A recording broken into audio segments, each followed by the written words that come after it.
Well, we obviously heard various informations from the front. We learned again very bad news that the Russians attacked Poland from the east. It wasn't very long, couple of days.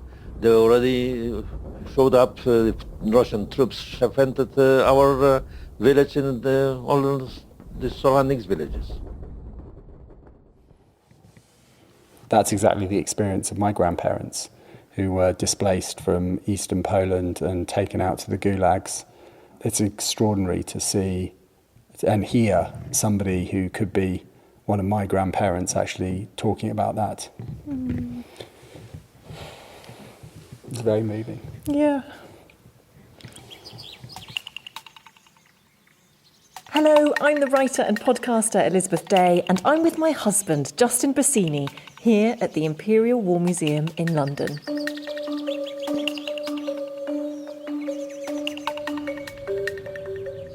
It's the first time I've been here, actually, for 7 years. The last time I came was to do research for my second novel, Home Fires, because there's a whole First World War strand, and it's cold and blustery, and there's double-decker buses going around outside. There's two, you'll know what they are, Justin. Are they nuclear warheads? No, I suspect they're guns from a ship. Guns from a ship. You see, I was you very can close. see the bullets or whatever that go in them. Quite scary how big they are. They're huge. And then there's a bit of the Berlin Wall, which has graffiti on it saying, "Change your life." And I always love seeing that when I walk past here, because it's just such a vivid memory for me. It's like the first big news event I remember seeing on the TV news. You're obviously older than me, so maybe you remember the Battle of Hastings. No, I don't remember the Battle of Hastings, but I do remember the wall coming down.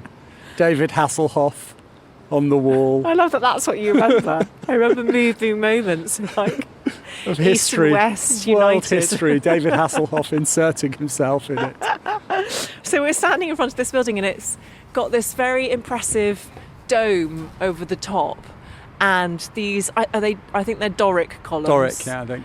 And a kind of a substantial pediment with, I think, the regal coat of arms at the top. I remember coming here as a child on school trips and things, and I always remember the front being so impressive that you'd feel like really overawed to come up these steps into the museum. I know, I feel like I'm in a period drama or something. Yes. Should we you need go a on flouncy in? dress. I do, I need an Empire line dress. As it is, I've just got leggings. Yes.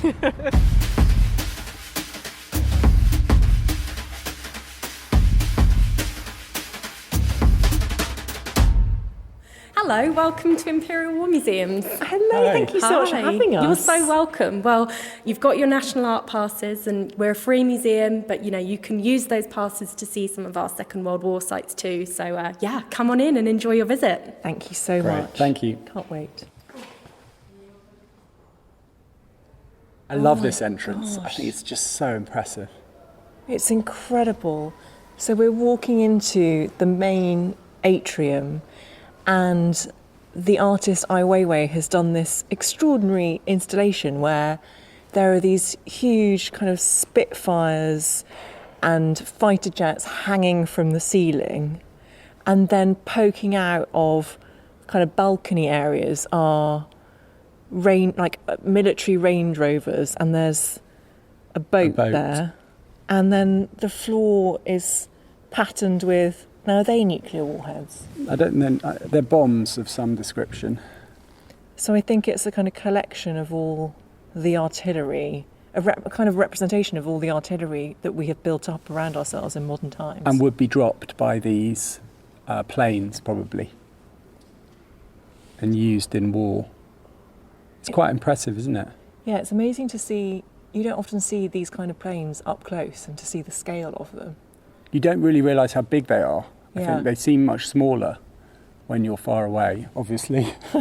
That's perspective. Yes, Justin. I know, yeah. But they're very impressive, I always find, and quite terrifying. Can you imagine it flying over your head and potentially dropping one of these artillery on you? These were all used in actual conflicts. That's amazing, isn't it? So there's a Harrier jet, a Spitfire, and a kamikaze jet. And that's a V2 bomb that would have come down on London. So the V2 bomb is 3 stories high, must be 25 metres, would you say? Imagine that landing on your house. I lived in Kingston, and there was a plaque at the end of the road where a V2 bomb came down. My goodness. It's extraordinary how all this history is just around us all the time, especially in London. It's incredible to be here when it's entirely empty. I have never been in an entirely empty museum. So it does have a slightly otherworldly feel to it. It is really quite extraordinary and a privilege for us Totally. to be here. Such an honour. And I guess it also feeds into the whole post-apocalyptic feel, almost, just not having anyone else here. I wanted to come to the Imperial War Museum because I've got this slightly odd fascination with war.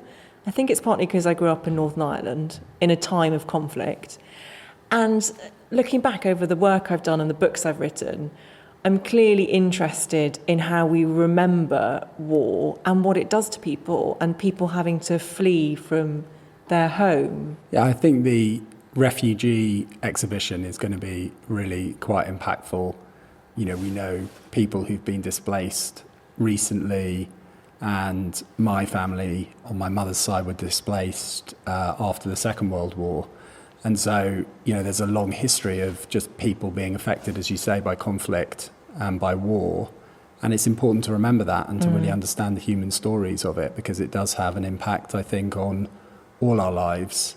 And it's happening now as it has in the past, and it changes the whole face of continents. Exactly. And the reason I brought you is because, A, it's really nice to do something together. Even though we're spending all our time together at the moment, it's very nice to get out of the house. It is. And although I know you hate being any centre of any attention, which is profoundly unlike me, and I know that you have never come on my podcast, but I wanted to lure you in with the promise of doing something in Lambeth because I know that you love Lambeth so much. And you did that through a museum, which is something that I think, for the time we've been together, I think we've punched above our weight in terms of museums. I think we've been to quite a lot together. And I think we really enjoy it. I certainly enjoy it. I love a good museum, and I think a good museum with you is amazing. You're very good, actually, at encouraging me to go to more museums. So the reason I brought you is not just because we recently got married. So it's almost... Yay! It's like a little wedding present for you. Thank you. It's like our honeymoon. It's our This is our honeymoon that we couldn't have in the Imperial War Museum. How romantic. And also because you're such a good person to go around museums with and art galleries, because you allow me to do my own thing, which is actually really symbolic of the life that we live together. I feel really supported in who I am and my own quirks and foibles. So the fact that I like to go at a certain pace around museums and then go to the gift shop, buy lots of postcards and unique gifts for people at Christmas because I have 10 godchildren, and then go and sit in the cafe and have a slice of lemon drizzle whilst waiting for you to do the final 3 hours That of your works 4-hour so stretch. well for me. Because Exactly. then I don't have to worry about you know, following me around, or I don't have to worry about rushing. It works very well.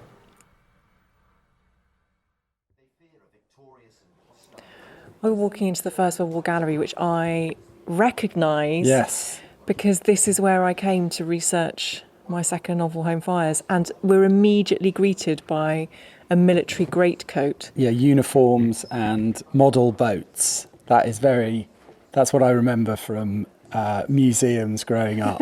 But we have this amazing multimedia sort of table. So it is all very modern as well. Yeah, it makes maps more interactive. And I can hear audio in the background. Look at Oh, I these love cases this gallery here. so much. Are these tobacco tins? No, I think they're ration tins. They're ration tins. I always remember reading that there was an incredible postal service in operation when soldiers were on the Western Front from the UK, and you could order a fruitcake from Fortnum & Masons and it would be delivered the next day. Yeah, I heard that. I know you're not meant to have favourites, but it's probably my favourite part of the museum because it's full of knickknacks and personal mementos. But it's just so visually stunning as you walk in. The way everything is laid out in such amazing sort of way of like seeing everything exposed It's really, really impressive. There's plenty of audiovisual stuff here, which I know you love, Justin. I do. And there's also a real life person. So we've come across a lovely woman who is going to tell us who she is. So, hello, I'm Jill Webber. I'm Executive Director of Content and Programming here at Imperial War Museums. I'm so Hi, Jill. delighted to have visitors. It's so wonderful that you're here. It's so lovely to be visitors somewhere other than our own kitchen. So thank you for having us. And can you tell us a bit about the history of IWM? Why was it founded?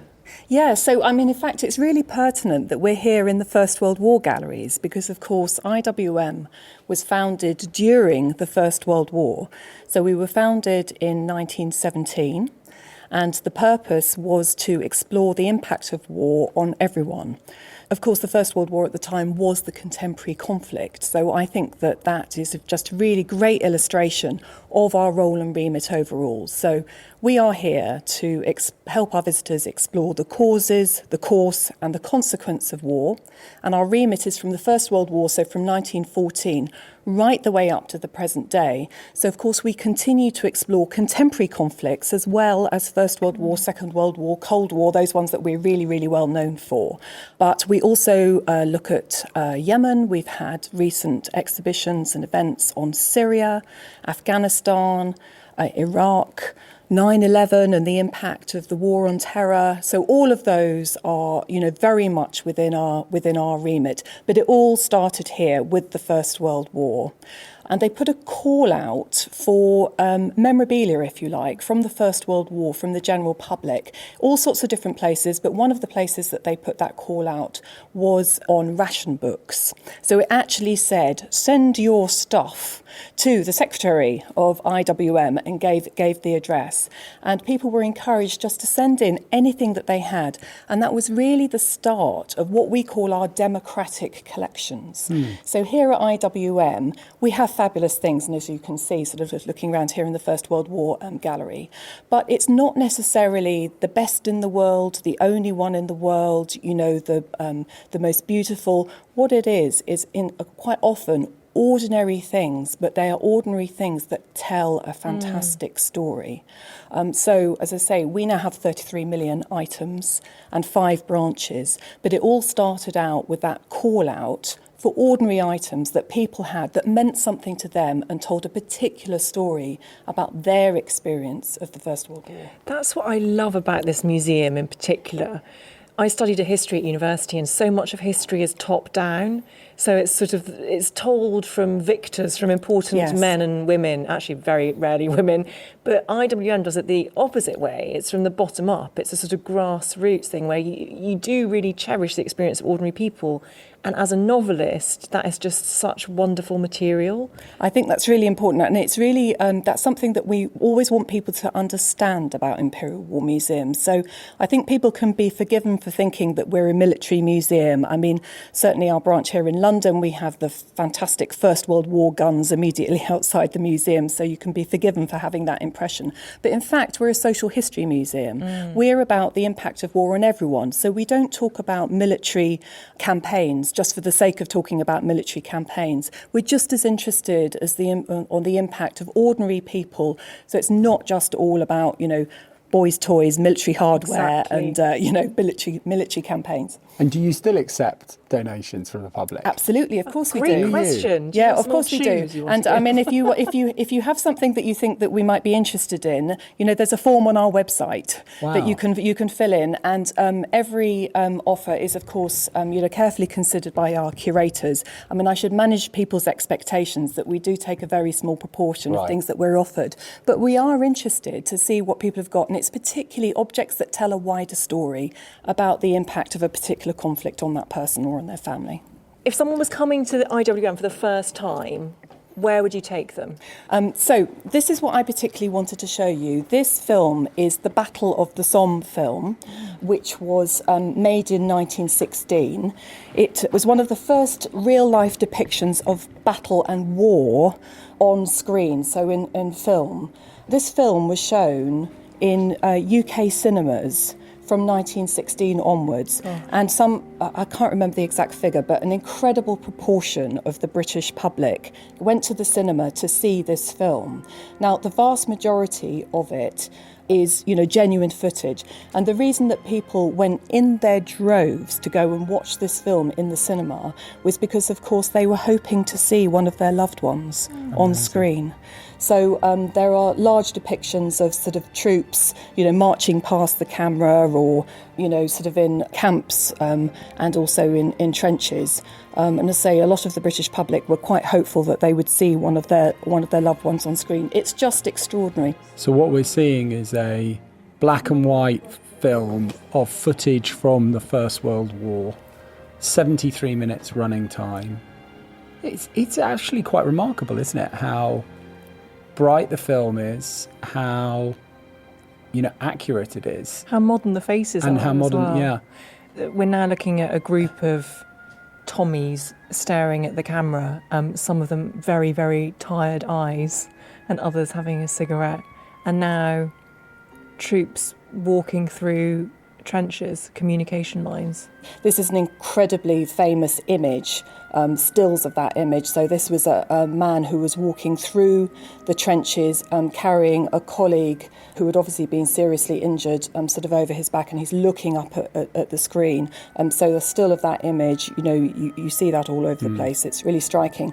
But it really is just quite remarkable how you can relate to them, the people that you're seeing in the film. And maybe sort of just imagine a little bit more about, what it was like for them. So this is another exhibition called Refugees Forced to Flee, and it makes the point that since the First World War, countless lives have been shattered by conflict, and it's happening right now. And the UN estimates that almost 71 million people globally have been forced from their homes. That brings it home. that is an amazing question, though, isn't it? Could you leave everything behind? Could you just pick yourself up and just walk away? If I were in that horrendous situation where I was given 12 hours to leave my home, what I would take with me, I would definitely take my grandfather's cigarette case, because for me that represents so much, but it also represents a sort of span of personal history and is very important to me. And I like the idea of sort of it accompanying me through the next few years of my life. I would take photos. I would take probably a favourite book. That would be hard for you. It would be hard for me. I'm not sure which one I'd take. And I'm not carrying any for you. Okay. I'd take a pen and paper, because I think it's incredibly important to bear witness to experiences like that. I would find it very hard to walk away, but I think I would also be quite practical about it. You definitely. Oh yeah, you take things I'd like take things like Leatherman. like first aid kits and torches and things like that. I think personal items. I'd take a battery pack. This is why we're such a good couple. You need a battery pack in today's world. I think the personal things I would take some documents. Might take our wedding certificate. Yeah, you see, practical. That's good. You see, a that's passport, important. But that's good because you've got the practical stuff covered, and some clothes. That's maybe why we're like such a good team. Exactly. Okay, so we're going into the first room. It's wallpapered in sort of 1950s, 60s style wallpaper. And I'm being drawn now to a case, a glass case, which has a teddy bear in it wearing this very pretty lace nightdress. And it's a teddy bear from 1936. And there is a photo next to it of a baby in a similarly pretty lace kind of nightdress. And I think that's the very bear in this black and white photograph lying on its side next to the baby. And we're told that this is 3-year-old Anne Simpson. And Anne's family lived in Paris. In June 1940, Anne and her parents were forced to flee their home to escape the German invasion of France. They had to leave all of their possessions behind. Anne was so upset that she would have to leave her toys. She cried so much that her parents allowed her to bring only her favourite toy, which is this teddy bear. That's really amazing. And to see it still here. Yeah. And it's been repaired over the years. It's lost an arm, but it's had an arm put back on it. It's really very moving. his face has been patched together. I so relate to that because my teddy bear was probably my favourite possession when I was that age. I remember my teddy bear turning up in a Mini that my father then drove, and it had a seatbelt over it. He was in the passenger seat, the bear.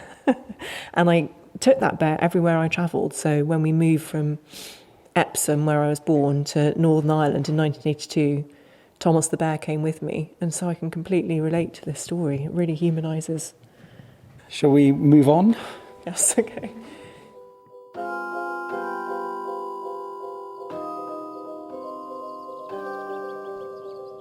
Shall we go this way, Elizabeth? Yes, let's go through here. Oh wow, so this is a very different space. Isn't it? It looks quite modern, it's all white, the walls are white, and there's a lovely woman here in a pink top. Who are you? Hi, I'm Iris Beasy, and I'm a curator of contemporary conflict and one of the curators of this exhibition. Wow. Hi, Iris. Hi, Thanks for having us. So this is an artist's interpretation of the themes of home and displacement, is that right? Yes, that's right. So in the exhibition, we commissioned 3 artists to create new work, responding to the more intangible ideas that run through the space. So things like home, identity, agency. And they're really a chance for people to sort of pause and reflect and think about those ideas in more detail. So this space, which as you say is very different from the previous room, it's completely white, is given over to an artist called Grace Schwint. And she's created a series of ceramic sculptures exploring the idea of home. So Grace has created 5 ceramic sculptures, and each sculpture is accompanied by a piece of music, a soundtrack that is both musical and also incorporates sort of sounds that people remember from their homes. So that could be the sound of a clock ticking, or it could be the sound of a relative writing a letter.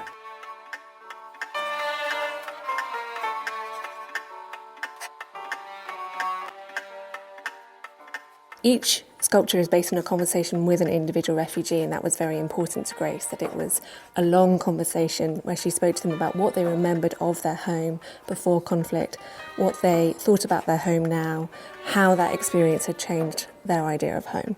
That's the audio soundtrack adds a whole different level. It's such a multi-sensory experience. Yeah, so the idea is that it sort of speaks to different sensory levels and the kind of different sensory memories that we have of our home. And I think sound is very evocative for that. You need smell in here as well. You need, Yeah, you need a like loaf some of kind of- baking bread. Yeah, exactly. And sort of like mustiness. Yeah, the next iteration. Yeah. And why is refugee season important? So Imperial War Museum explores the causes, the course and the consequences of conflict.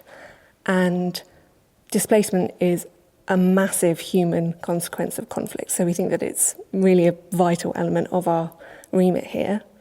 And of course, particularly right now, and when we first started thinking about this exhibition, there had been a lot of stories in the news about refugees and about displacement, particularly in 2015. People would have been reading a lot of stories about the crossings in the Mediterranean and perhaps not really understanding the broader picture of why people are making these journeys and why they're forced to make these journeys. So what we want to do in this exhibition is explore how and why people are forced to flee their homes because of conflict, express that that's something that's happening right now and it's happening around the world, but also it's something that's always happened because we are a museum and our remit covers from 1914 to the present day, so we wanted to place the contemporary situation in its historical context as well. So if I just take you to this one at the end, this piece is based on a conversation that Grace had with a man called Javed who fled Afghanistan as a child, and you can see there's this beautiful ceramic horse that she's moulded alongside the structure, and it's sort of spilling out onto the side. And that's one of the things that he remembered from his home. And very sadly, Javed hasn't been able to go back and find his family yet. Oh my gosh.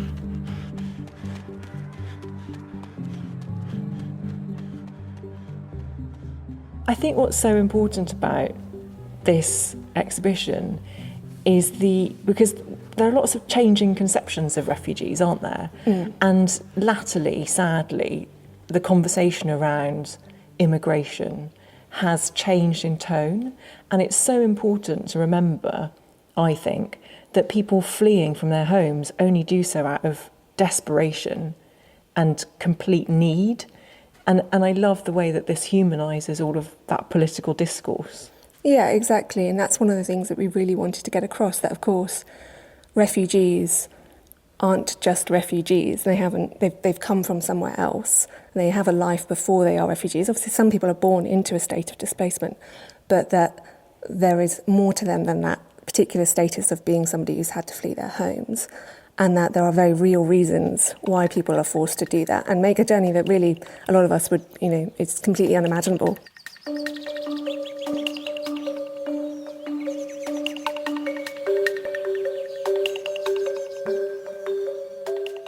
This sculpture, which is called A Swing and a Window, is interesting because it's based on the experience of a family who fled their home initially during the Israel-Palestine conflict and then made a home in Syria and then subsequently had to leave Syria because of the conflict there. And so you see sort of a generational and sort of ongoing displacement. And one of the things we did for the exhibition was we worked with 2 research councils, the AHRC and ESRC. And that was really interesting because we got to access all of their research projects about displacement. And one of their projects, Refugee Hosts, which we showcase elsewhere in the exhibition, looks at sort of multi-generational displacement in refugee camps in places like Lebanon and Jordan, and where, of course, actually displaced people end up living in sort of temporary states for years and years and then become hosts themselves and welcome other generations of displaced people. That must have been something your mum's family experienced. So Justin's mum lived for 2 years in Nissen huts in Essex. They were displaced from Poland and had this extraordinary experience around Europe. That idea that, then that becomes a sort of home. This temporary place becomes permanent for a while. Yeah, and that people might try and make a home in a state of kind of impermanence. Because I'm always amazed at how humanity has an ability to create home out of different places. That becomes home for those people, and then they welcome other people into their home. It might not be their choice or where they want to be, but they manage to make the best of it. So interesting we're talking about this when we're all spending so much time, if we're lucky enough to have a home, we're all spending so much time in our homes. Yeah. Kind of, and I've got a whole newfound appreciation for the fact that I have somewhere that we can shelter during really difficult times. So it's, serendipitous that we're here today, I feel. Yeah, it's on all of our minds, the idea of security and place, I think.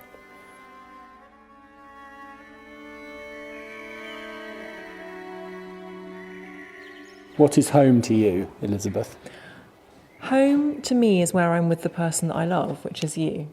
And at the moment, that happens to be housed in a house in Vauxhall. And do you think you could just go to a completely different culture and start again? I often think home is about familiarity. And I feel like Britain is my home because it's familiar.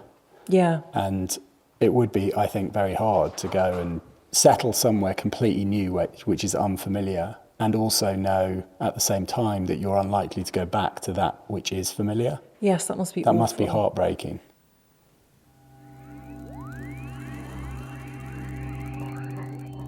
So now we're entering an exhibition space and it's entitled A Face to Open Doors, and it asks us, what will immigration control look like in the future? Some artists, Anagram, have imagined a world where refugee movement is policed by intelligent machines. Ooh, sounds a bit sinister, doesn't it? Well, I'm not a fan of AI and virtual reality. You love all that stuff. Maybe this is what it'll be like going into Europe post-Brexit. Bit political.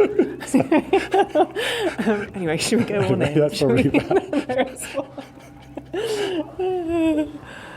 Anagram's a good name, isn't it, for It an is. artist? So we're now going into this, this space where we're sort of looking at a It thing.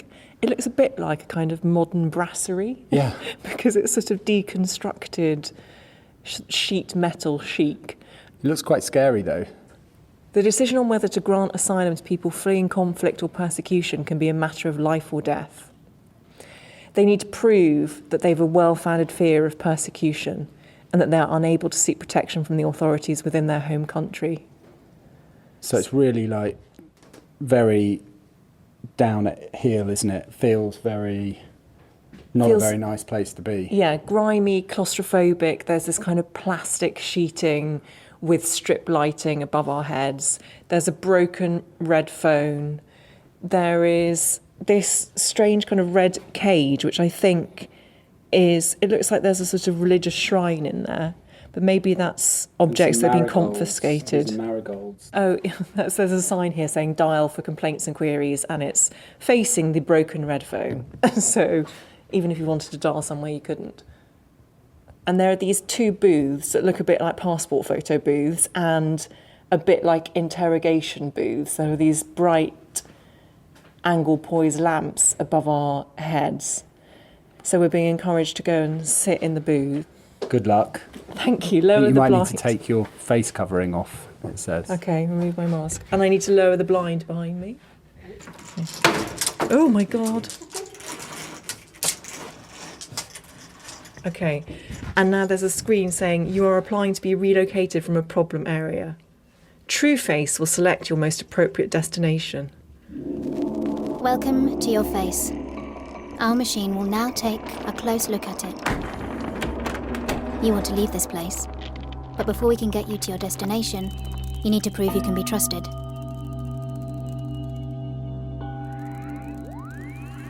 We are having difficulty calibrating your face. Perhaps you are uncomfortable.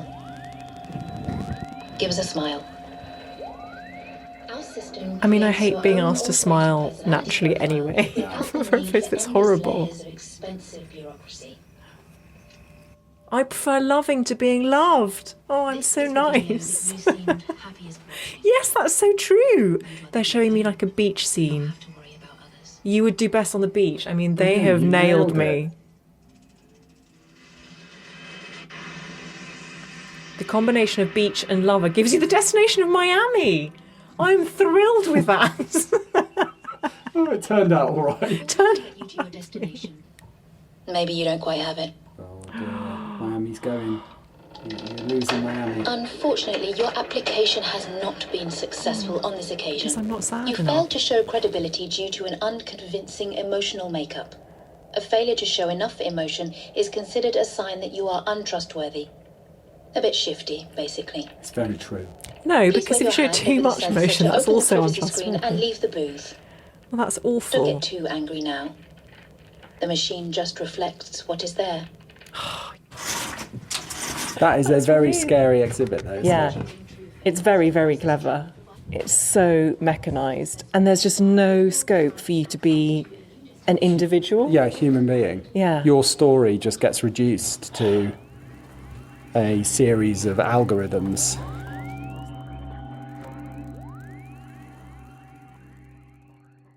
Nisu nas ubili, ali rekli su nam da ne smijemo se mrdati, da uđemo u kuću, da ne smije se So this is an zaviti, audio brod. installation where we're going to hear Spavao, išao sam spavati. first-person accounts from the refugees themselves, I think. I think this is one of the best things about museums now, is the multimedia aspect to them. Yeah. It adds such a huge amount to the experience. I always remember going to the sort of science museum when I was a kid and touching things. Yeah. And now everything is so visceral in museums, and this is a great example of that. Yes, it becomes an experience rather than just looking at stuff. Exactly. To mi je otac musliman, majka Srpkinja iz Bosne. This is a refugee from Bosnia-Herzegovina. Nismo mogli ostati dole, jer javno na radio su govorili kako baš... And he's saying that children of mixed marriages had to be expelled. That's I mean, can you imagine? extraordinary, isn't it? I grew up in Northern Ireland and there was such religious strife there. And if the children of mixed marriages had to be expelled between Catholic and Protestants, can you imagine? And that ethnic cleansing, that mentality at a state level in our lifetimes. Tako da smo mi nije bilo šanse da ostanemo. And the next morning they ran away Drugi dan smo morali ujutro. because we realised there was no other choice. Pošto smo vidjeli da nema ništa od toga i tako. Well, we obviously heard various informations from the front. We learned again very bad news that the Russians attacked Poland from the east. It wasn't very long, couple of days. They already showed up. Russian troops have entered our village and all the surrounding villages. So we've now been listening to the account of a Pole who was displaced as the Russians came in from the east. And that's exactly the experience of my grandparents, who were displaced from eastern Poland and taken out to the gulags. It's extraordinary to see and hear somebody who could be one of my grandparents actually talking about that. It's very moving. Yeah.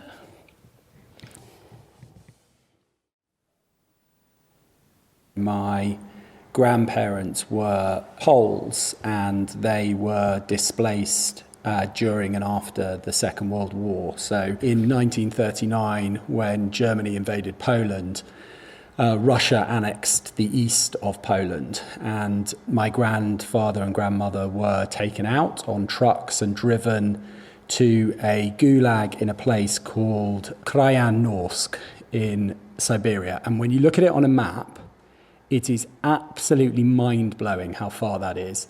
So that is nearer China and Mongolia than it is Europe. I had two uncles who were very small toddlers at the time, and they both died in this period. So one died on the way to the camps and one died on the way out of the camps. And it, devastated both my grandparents, and obviously my mother, who wasn't born, has always regretted the loss of her two brothers.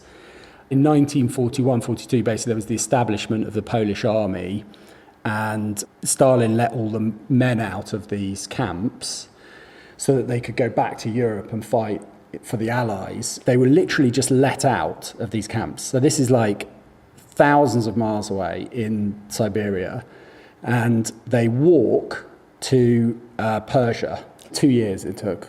Their home is not Poland anymore because it's in conflict, and they wanted to get out, and a lot of Christians at the time thought, okay, we'll head out into the Middle East because they couldn't go back to Europe. The men went to Persia, which is now Iran, and my grandmother was a few months behind, and she got down there as well, and they found each other through the Red Cross lists. So the Red Cross, and they still do this to this day, they publish lists of displaced families and families that are looking for others, etc.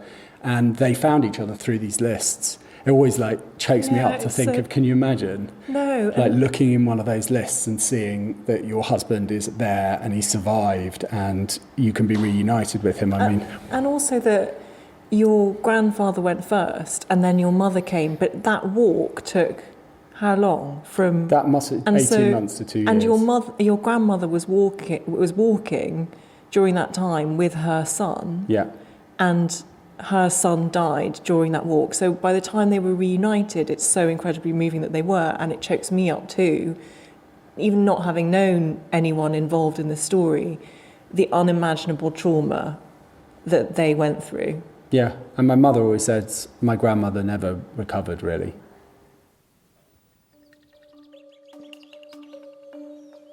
So normally by now I'd be sitting in the cafe. I would be about 25% of the way through, I think.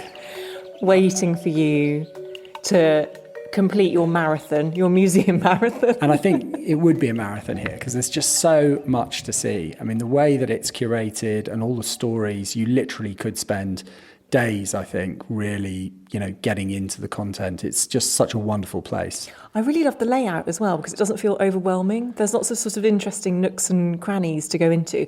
But what stood out for you in particular, do you think? I mean, the refugee exhibition, I just think is fantastic, the way that it's put together, and really just tells those human stories of displaced peoples. And for me personally, seeing the stories of Polish refugees through the war, the Second World War and after the Second World War really resonated with me, given that, they could have been my grandparents. I know, talking to Jill really brought it home that the story of war, of conflict, is a human one. And for me too, I thought the refugee exhibition was incredible. And the thing that moved me most of all was that teddy bear of that 3-year-old girl, Anne, that she couldn't bear to be parted from. And as you pointed out, had been patched up through the decades. You got to walk around this museum with me. I mean, what a pleasure and a privilege. But Was by it a pleasure for ourselves, you? by ourselves. I know. mean, that is extraordinary, you know, to be in a place like this that is so large and, as you say, so sort of, so imposing in many ways, but to be by ourselves is quite a surreal experience, actually. I liked it because you are one of the few people who I think can be more emotional than I am, in that you're moved to tears in a very beautiful way by emotional things. And it was very special sharing that with you and sharing the story of your grandparents and your mother. Well, we like a good weep. We do, we do. Thanks so much for listening to Meet Me at the Museum with me, Elizabeth Day. And me, Justin Bassini, at the Imperial War Museum in London. If you liked this episode of the podcast, please do rate, subscribe, or even tell a friend. And don't forget, you can show your love for museums with a National Art Pass. It gives you great benefits at hundreds of venues, at the same time as raising money to support them. Everyone's a winner.